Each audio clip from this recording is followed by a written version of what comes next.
राजनीति में गिरते स्तर को ऊपर उठाने के लिए जब आप जनता के बीच पहुंचते हैं तो जनता अनेकों सवाल आपसे करती है, क्योंकि जिन उम्मीदों के साथ जनता ने आपको चुन करके भेजा था आप उन पर खरा नहीं उतरे। और ठीक ऐसा ही इस वक्त जजपा के साथ हो रहा है। भाजपा के साथ गठबंधन की सरकार बनाने से लेकर के किसान आंदोलन में लगातार हर गाँव में विरोध किया गया और अनेकों प्रकार के तगमे जजपा भाजपा ने किसान मजदूरों को दिए और बावजूद उसके 3 कृषि बिल वापस लिए और उसके बाद से लेकर के आज तक इनका विरोध जारी है। हाल ही में दिग्विजय सिंह चौटाला, दुष्यंत चौटाला, नैना चौटाला, डॉक्टर अजय सिंह चौटाला, तमाम नेताओं का, जजपा के नेताओं का गांव में विरोध किया गया। लेकिन जजपा नेता दिग्विजय सिंह चौटाला का जो विरोध किया गया और उसके बाद उन्होंने जो बयान दिया उसके आधार पर अब स्पष्ट नज़र आने लगा है कि जिस प्रकार से अपने सहयोगी पार्टी यानी कि जो पूर्व में इनके साथ ही पार्टी थी, जजपा जिस पार्टी से निकल करके आई है, इनेलो इन्हीं की खुद की पार्टी थी, उन पर इन्होंने बड़े आरोप लगाए हैं कि अभय सिंह चौटाला के कहने पर सब कुछ हो रहा है, यानी कि पूरा का पूरा विरोध किया जा रहा है। अब सवाल यह है कि जो तीनों कृषि बिलों को लेकर के किसान दिल्ली पहुँचते थे, क्या वो केवल इनेलो के कार्यकर्ता थे? क्या उसमें कांग्रेस के कार्यकर्ता नहीं थे? और यदि आपको पता था कि वो इनेलो के कार्यकर्ता थे तो फिर आपने माफ़ी क्यों मांगी, बिल वापस क्यों लिए? और यदि आपको पता था कि पूरे देश के कार्यकर्ता या पूरे देश के किसान मजदूर हैं तो फिर तब से लेकर के आज तक आपका विरोध हो रहा है, बीच में कहीं भी नहीं रुका, तो फिर अचानक से इनेलो की याद आपको कैसे आ गई?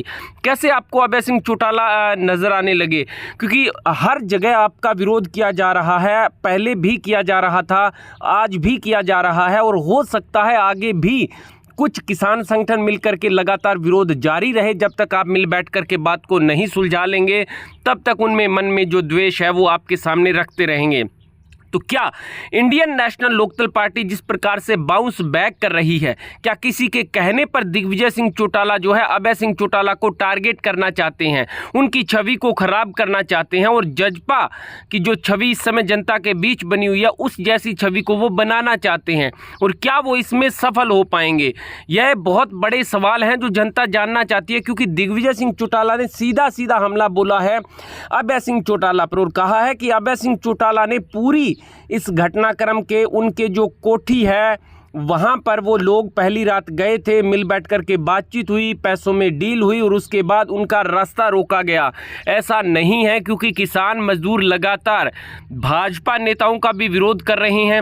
रोहतक, पानीपत, सोनपत, झज्जर, जींद उधर भी विरोध कर रहे हैं। तो क्या वहाँ पर भी अभय सिंह चौटाला के घर पर मीटिंग होने के बाद उनका विरोध किया जा रहा है? डॉक्टर अजय सिंह चौटाला की गाड़ी रोकी गई, दुष्यंत चौटाला की गाड़ी रोकी गई, श्रीमती नैना चौटाला की गाड़ी रोकी गई, तो क्या वहाँ पर भी अभय सिंह चौटाला के कहने पर हुआ, या फिर आप डबवाली में अब आकर के पूरा हरियाणा छोड़ करके डबवाली विधानसभा चुनाव से फोकस करना चाहते हैं और जनता के बीच अभय सिंह चौटाला की एक नेगेटिव छवि बना करके आप चुनाव लड़ना चाहते हैं? तो इसमें आप शायद सफल नहीं हो पाओगे। आने वाले समय में ऊंट किस करवट बैठता है यह तो वक्त बताएगा, लेकिन फिलहाल यदि दिग्विजय सिंह चौटाला और उनके कार्यकर्ताओं को धमकी मिल रही है तो उनको FIR दर्ज करवानी चाहिए और उसके बाद जांच का विषय है कि किसके कहने पर हरियाणा में कौन क्या कर रहा है। तमाम चीज़ों को देखते हुए कमेंट में आप अपनी अहम राय अवश्य दें।